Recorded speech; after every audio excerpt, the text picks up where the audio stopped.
históricamente en los congresos de SAIMO siempre estuvimos preocupados por el tema de la academia. Históricamente los investigadores venimos discutiendo acerca de cómo puede producirse un acercamiento entre la investigación académica o la investigación hecha en la academia y la investigación social aplicada, por decirlo con el término más aceptado, que decimos que hacemos los investigadores comerciales. Maravillosamente, como dijo Juan Carlos al principio de esta actividad, en este congreso hay una significativa presencia de trabajos realizados por equipos en universidades. Este bloque está dedicado específicamente a este tema, el tema de qué manera se congenia investigación académica con investigación aplicada. La primera exposición va a estar a cargo de Sebastián García Dastugue. Sebastián se desempeñó durante más de 10 años en la actividad privada, en empresas públicas y en empresas nacionales y extranjeras, y es licenciado en Sistemas de la Universidad KS, es MBA del IAE, la Universidad Austral, y es PhD en Administración de Empresas de Ohio State University, Columbus, Ohio. Actualmente es director del Departamento Académico de Administración de la Universidad de San Andrés en Buenos Aires, donde además es profesor asociado, y su tema es justamente de qué manera congeniar lo investigado en la academia con la factibilidad de su aplicación en la práctica en el mercado. Así que, Sebastián. Bueno, buenos días. Dicen que los ejecutivos se paran acá y los académicos tienden a caminar, y no sé quién dice que yo soy inquieto, pero no puedo estar, me cuesta mucho estar acá hablando, estando acá parado, así que... bueno, gracias por invitarme. Me pidieron que hablara de cómo se hace investigación académica aplicada. No estoy seguro que si saben en qué se metieron, pero porque las presentaciones que vi fueron muy buenas y muy distintas a los que yo les voy a contar, pero vamos a ver.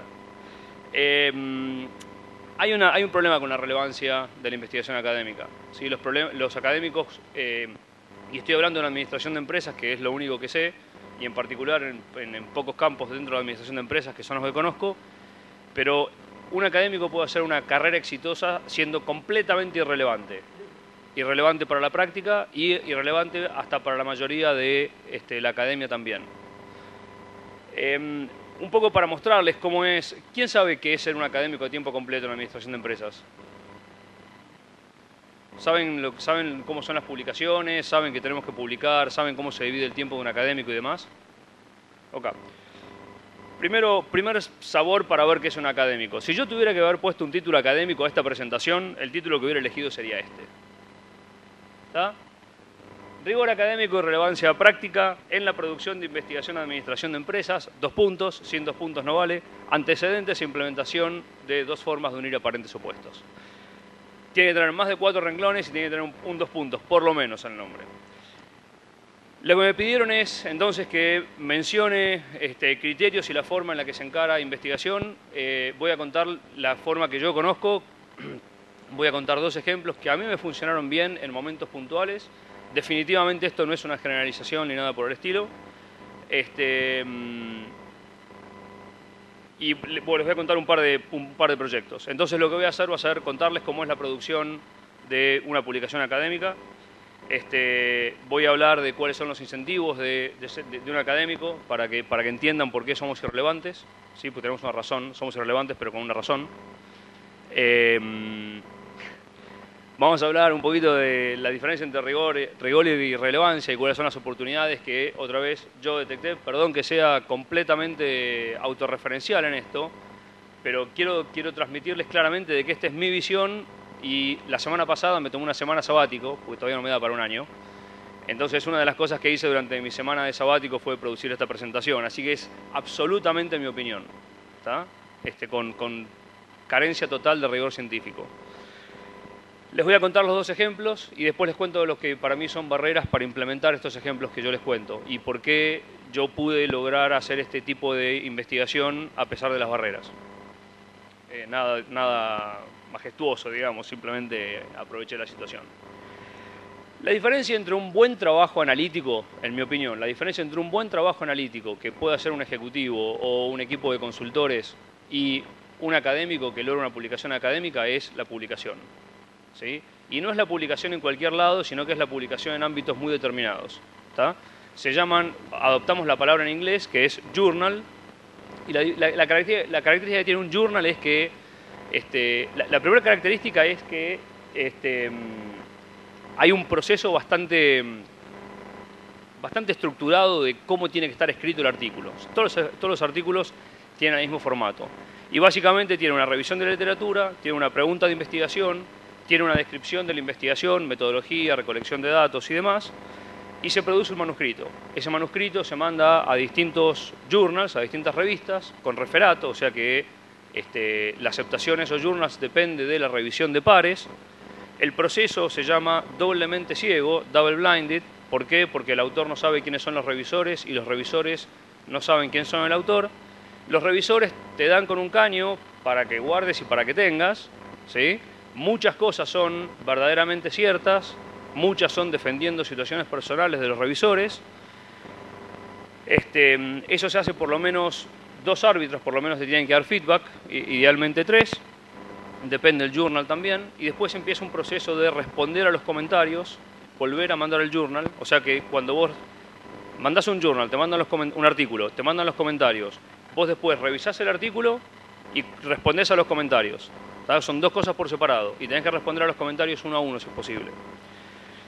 Y después de 2 o 3 iteraciones se termina aceptando el artículo, salvo que te digan que está rechazado al principio, que puede ser, porque si hiciste por ejemplo, si hicieron algún tipo de datos en base a recolección de percepciones y metodológicamente esas percepciones están mal recolectadas, hay un problema en los datos, entonces te pueden decir, mirá, los datos que tenés no sirven para argumentar lo que querés argumentar, así que tenés que volver a recolectar los datos, ni vuelvas a volver a mandar el artículo, ¿tá?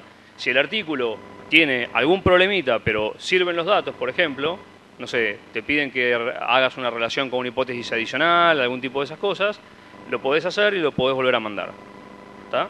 Este proceso, desde que tenés una idea para saber qué escribir, hasta que el artículo sale en una revista, pueden pasar unos 3 años, ¿tá? Y pueden pasar más o menos un par de años hasta que te acepten el artículo. Así que es un proceso bastante tedioso, ¿sí? Y lo que hay que tener es varios proyectos al mismo tiempo en distintos estados del ciclo de vida de publicación para que tengas algo cada tanto para seguir alimentándote el ego, porque si no se te cae.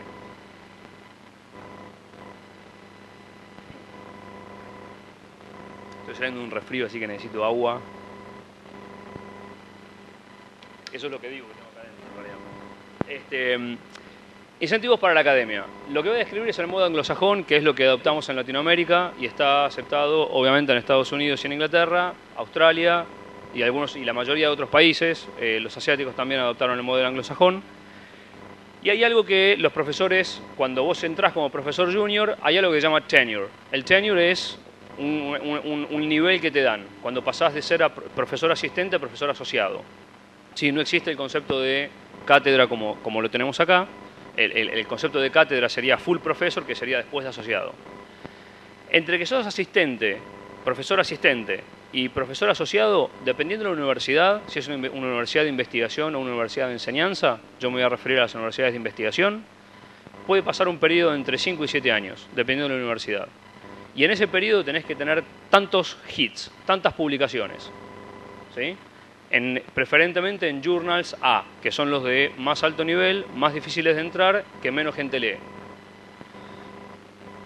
No es chiste, no, o sea, no me estoy haciendo de gracioso adrede, es así, o sea, es un sistema muy endogámico ¿tá? Este es el nudo de la falta de relevancia para la práctica que tenemos.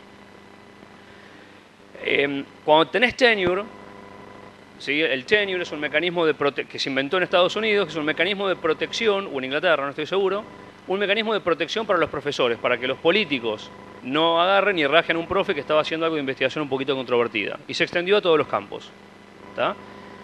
Hasta que vos tenés tenure, tenés la presión, porque el sistema se llama publish or perish, como en las consultoras, que es up or out, es publish or perish. O sea que si vos no llegás a publicar los 5 artículos que te pidieron en los 7 años que tenés, te tenés que ir a la universidad, ¿tá? Y muy simpático no es. Entonces, hasta ese momento vos estás incentivado a producir lo que sea. ¿Está?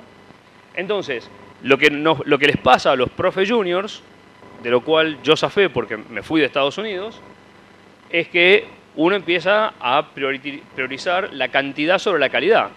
¿Está? Porque en realidad lo que vos necesitas son hits en un journal A. Ahora, el nivel de bondad, el nivel de impacto que tiene ese artículo puede ser bastante poco, pero vos lo tenés, entonces se te cuenta el poroto. ¿Sí? Esto está levemente cambiando, pero Churchill decía que los académicos tenemos demasiado tiempo en nuestras manos, ese era nuestro problema. Entonces los cambios en el mundo académico son bastante lentos. Entonces ahora estamos empezando a fijar, por ejemplo, la cantidad de veces que nos citan. ¿Está? Bueno, de los artículos que yo tengo, que no tengo muchos, pero los artículos que yo tengo, el que salió publicado en el journal de más bajo nivel es el que más citas tiene. ¿Está? Por lejos. O sea, el artículo más académico me lo citaron 20 veces. Este artículo me lo citaron como 400 veces, ponele. ¿Está? Ahora, hablemos de impacto. Estoy incentivado, por un lado, a publicar en Journal A, que no lee nadie, y por otro lado, en donde más me citan y donde más impacto haces en la práctica es en los journals de más bajo nivel. Estoy usando un montón de comillas hoy, me parece. Y después hay otras cosas, que son, por ejemplo, tenés que tener, si es posible, tenés que tener un artículo como único autor. Bueno, hoy día, tener un artículo como único autor las cosas son tan complejas que trabajar solo no se puede. Y además, en general, uno le busca soluciones a esto.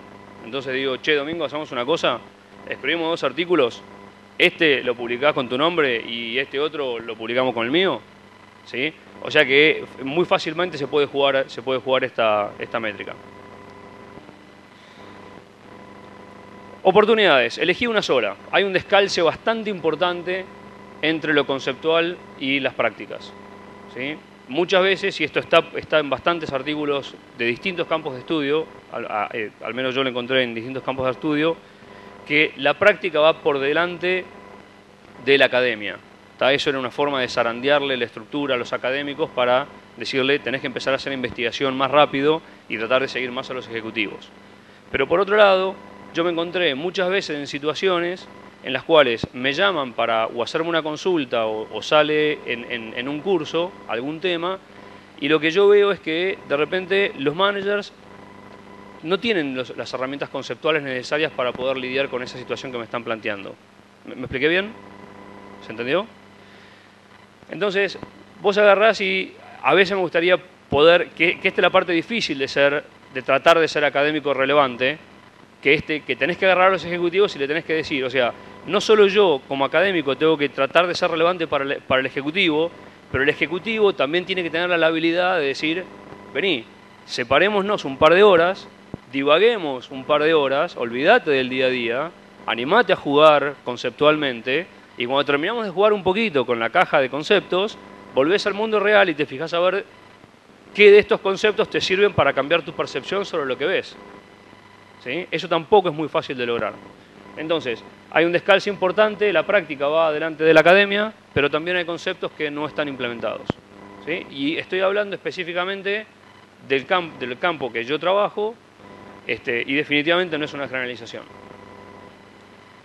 Ahora, el tema es que los académicos queremos la pregunta de investigación. ¿Se acuerdan que les mostré en otro slide? Bueno, esas preguntas cada vez son más chiquitas. Entonces, cada vez tratamos de buscar respuestas más precisas a preguntas más irrelevantes. Entonces somos irrelevantes. Cuando el mundo de la práctica es completamente lo opuesto. El mundo de la práctica se trata de tener respuestas aproximadas a grandes preguntas, avanzar, aprender y volver a preguntarse la pregunta y volver a contestársela, aunque sea levemente diferente la respuesta. ¿Sí? Entonces hay una dicotomía bastante importante. Eso no creo que cambie. Los otros 2 conceptos que yo traigo para hacer que para que los académicos seamos relevantes, es tomar un trago de agua. Una vuelta me preguntaron qué tenía en el termito, porque uso el mismo termito para todos lados. Y muy serio contesté Cabernet Sauvignon hoy. Y después de clase me vinieron a preguntar, che, ¿en serio que tenés que agarrar a ese señor ahí? Bueno, los otros dos conceptos son la orientación al mercado y el desarrollo conjunto, que son dos conceptos de marketing en realidad. Y lo que tenemos es, primero, cuando producimos las preguntas de investigación, no nos enfocamos en quienes las van a usar, por un lado, y por otro lado, no involucramos a los ejecutivos lo suficiente en el proceso de producción científica. Muy pocos ejecutivos quieren involucrarse también. ¿Sí? Es mi experiencia, o sea, son un puñado nada más los que yo encontré al menos. Entonces, los dos ejemplos, ¿cómo venimos con el tiempo? ¿Bien? Los dos ejemplos. Mi tesis doctoral fue un proyecto por encargo. En realidad estaba haciendo shopping. Fui a visitar un par de empresas y les dije, cuéntenme 2 o 3 problemas que tengan. Nos tomamos un café, me contaron 2 o 3 problemas. En realidad fui a una, que es Wendy's, la de la casa de hamburguesas cuadradas, ¿se acuerdan? Y Wendy's, o sea, una organización, me contó un problema que es cómo manejar la planificación y el flujo de los productos promocionales. De esos sándwiches que viven en el menú durante 8 o 10 semanas. ¿Sí? Bueno, planificar y hacer que el producto fluya de esos productos es bastante complejo, porque la demanda es muy cortita, es muy impredecible, hay mucho esfuerzo en el desarrollo del producto y nadie se quiere quedar pegado con el inventario cuando la promoción termina. Ese fue el problema que me dijeron, no sabemos cómo manejar las promociones. Me puse a leer, 2 meses después de leer, esperen, una cosa importante, cuando salimos de Wendy's, en Columbus, Ohio, salimos de Wendy's y mi mentor, que además de ser un grosso en el campo, es así de alto, así que es grande, en aquel momento era grande por todos lados para mí, yo como estudiante de doctorado uno se siente así de chiquito, me dice, so, nada más, no me preguntó nada más, y yo le dije, mirá, como proyecto de consultoría lo veo, pero como proyecto de tesis doctoral todavía no. Entonces no lo queremos hacer, me dijo. Ahora remala desde allá abajo. ¿Sí? Ahí empecé a darme cuenta de lo que era la política y a saber que no podía decir todo lo que pensaba. 2 meses después junté 4 conceptos, se me ocurrió una idea y le dije, mirá, podemos hacer esto, vamos para adelante. ¿Está? 1 año y medio después, pilas de recolección de datos, pila de análisis, un motor de optimización, produje una forma de resolver el problema. Eso es un proyecto por encargo. A veces pasa, a veces te llaman y te dicen, tengo este problema, donde un consultor de un proyecto de consultoría, yo de repente veo un proyecto yo o un académico que haga investigación empírica, veo un proyecto de consultoría, pero además, si le meto una vueltita más de rosca, veo una publicación. ¿Tá? Y eso es lo que yo quiero en realidad. ¿Tá? Por eso los académicos, y acá estoy pasando un chivo para todos los académicos que haya, no solamente para mí, los académicos somos una muy buena fuente de consultoría a bajo precio, porque no tenemos la estructura que tienen las consultorías. En general se supone que deberíamos estar más en la cresta de la ola conceptual. Es cierto que no podemos proveer todos los servicios que tenemos en la consultoría, pero además tenemos el aliciente que queremos publicar. Entonces, por tener un buen set de datos y un buen caso, somos capaces de bajar el precio, básicamente. Así que sepan cómo negociar a los compradores.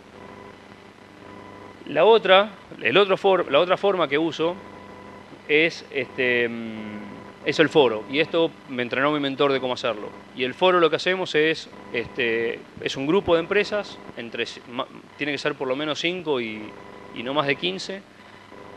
No puede haber competidores, no puede haber consultores, no puede haber vendedores de software, no puede haber nadie en el entorno que quiera usar el entorno para vender. ¿Sí? Y lo que hacemos es, nos juntamos a hablar. Estas empresas representan múltiples industrias, múltiples roles en la cadena de abastecimiento de repente, y nos ponemos a hablar sobre problemas, y nos ponemos de acuerdo en que algo es un desafío, ¿sí? Algo es un problema. Entonces después ahí empieza el círculo. Cuando definimos ese algo, entonces nos vamos de la reunión y me pongo yo a trabajar con mi equipo de investigadores durante un par de meses. Nos leemos toda la literatura que hay sobre eso y decimos, mira, en la literatura se sabe esto de ese tema. Nos peloteamos otra vez con respecto a eso que presentamos y decimos, bueno, de acá, ¿cómo se lleva a la práctica? y empezamos a trabajar iterativamente, de reunión en reunión, para ir desarrollando un proyecto de investigación. Lo que obtienen los ejecutivos esto es una forma de capacitar, porque están trabajando con gente que está leyendo, se supone que está leyendo lo último que hay sobre el campo. Se junta con pares a pensar, que no es poco. Encontramos, por ejemplo, que no todos los problemas son únicos. No hay una persona que me cuenta un problema que me dice, no, pero acá las cosas son distintas. El problema en este negocio son únicos, ¿sí? Y cuanto vos más cosas ves, más parecidas son las cosas en la base, ¿sí? Entonces, lo que empezamos a encontrar es que los problemas que tiene Nike y los problemas que tiene S.C. Johnson y los problemas que tiene Arcor son todos bastante parecidos y que cada uno lo resolvió levemente de distinta manera o lo tiene resuelto a distinto grado de avance, ¿sí? Y esa interacción entre los ejecutivos y el académico sirven. Lo que hacemos hay que financiarlo esto, así que las empresas pagan un fee anual, que no es, en Argentina no es bastante alto, es bastante bajo. En Estados Unidos puede variar dependiendo del centro entre 30 y 50 mil dólares. Y después financiamos proyectos. Hacemos un proyecto, vemos qué es lo que hace falta y ponemos todos plata para que ese proyecto se lleve en marcha. A veces usamos a estas 3 empresas como casos de estudio e interactuamos con las empresas para ver cómo hacemos para resolverlo, y a veces con estas otras 3, o sea que no es que todos están involucrados en todo, ¿sí? Sino que algunos no están involucrados porque no es el momento para participar de ese proyecto, pero sí lo que pasa es que aprenden en el camino. Y lo otro, que lo dije medio tangencialmente, pero esta es la parte central, es que las organizaciones se tienen que involucrar. O sea, si vos pagás el fee y no venís a las reuniones, no nos sirve. Si vos pagás el fee, venís a las reuniones, pero nunca estás interesado en participar en un proyecto y nunca ponés recursos para que esta idea que estamos pensando, veamos a ver cómo lo llevamos a la práctica, tampoco nos sirve, ¿sí? Entonces, el participar y el involucrarse, el involucrar a las organizaciones es un elemento central de que este mecanismo funcione. Las barreras. En Argentina son un poco menos que en Estados Unidos. Al menos por ahora. ¿Por qué? Porque esto que le decía de publish or perish, de publicar o morir, no lo tenemos tan presente, ¿sí? Al menos en la universidad donde yo trabajo, un profesor investigador divide su tiempo más o menos en 40% de enseñanza, 40% de investigación y 20% de servicios a la universidad. Y ese 40% de investigación, a un profesor investigador es lo más importante. Y lo que hacemos es, anualmente revisamos a ver qué investigación produjo cada persona. Y estamos implementando mecanismos para que si no cumplís con la evaluación de investigación, te echen. Cosa bastante poco usual en una universidad en Argentina. No sé si lo vamos a llevar hasta ese nivel, pero están los mecanismos institucionales en desarrollo para que eso pase. Entonces, las barreras. Poder interactuar con ejecutivos. No muchos académicos a tiempo completo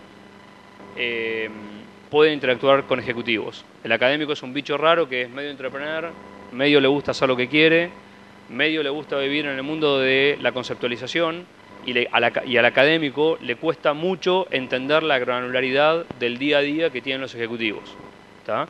De hecho, una conversación entre un ejecutivo y un académico que no hace investigación empírica es bastante corta, porque el ejecutivo le dice, ¿sabés qué? Tengo un problema, me pasa esto, esto, esto y esto. Y el académico le dice, sí, está claro, tenés que hacer esto, esto, esto y esto, y le explica los 3 conceptos que son centrales a lidiar con esa situación. El ejecutivo no es capaz de aceptar el ampliar su espectro conceptual, y el académico definitivamente no entiende que el problema no es el concepto, sino el problema es la granularidad de la implementación del concepto. Y ahí está donde está la oportunidad para hacer investigación relevante en el campo en el que yo me muevo, en la administración de empresas. Entonces, hace falta la otra parte, O sea, hace falta académicos que puedan interactuar con ejecutivos, pero también hace falta secuaces del mundo de la práctica que puedan parar el mundo durante un rato, que puedan parar el día a día y puedan tomarse un día cada 2 meses para pensar sin pretensión de que algo surja. ¿Tá? Porque no te puedes venir no puedes ir a una reunión esperando que de esa reunión va a salir la siguiente gran idea, porque el que cree que tiene una idea majestuosa es porque no leyó lo suficiente, probablemente. ¿Tá? La idea ya estaba ahí. Ahora, lo que tenemos que hacer los académicos es dejar de perseguir la aceptación de la comunidad de académicos, que es bastante duro. ¿Tá? En particular si queremos estar a la velocidad de una universidad yanqui o de un académico yanqui. Entonces tenemos que poder aceptar no estar en los mejores journals. ¿Sí? Los journals de mayor impacto para la práctica no son los journals de mayor relevancia para el mundo académico, de mayor aceptación para el mundo académico. Y hay que poder vivir con esta dualidad. La otra es, tenemos que dejar de buscar la generalización. ¿Tá? O sea, vos mandás un trabajo a un journal académico que metodológicamente tiene una muestra bastante chica, pero tiene mucha profundidad y no te van a aceptar el trabajo. ¿Tá? Cuando en realidad el mundo de la práctica no es un promedio. Al mundo de la práctica no le importa el promedio. Al mundo de la práctica le importa qué es lo que hace en su organización. Entonces, en general, tener un caso, tener un aprendizaje con una buena descripción del contexto para entender en qué contexto funcionan las ideas que están expresadas en el artículo, a un manager le importa más que tener una generalización estadística. Y después hay que empujar con energía patológica. O sea, hay que estar convencido de lo que querés hacer o no. O sea, o energía patológica o locura patológica, pero tenés que empujar sin parar. Así que eso es un poco lo que tenía para contarles.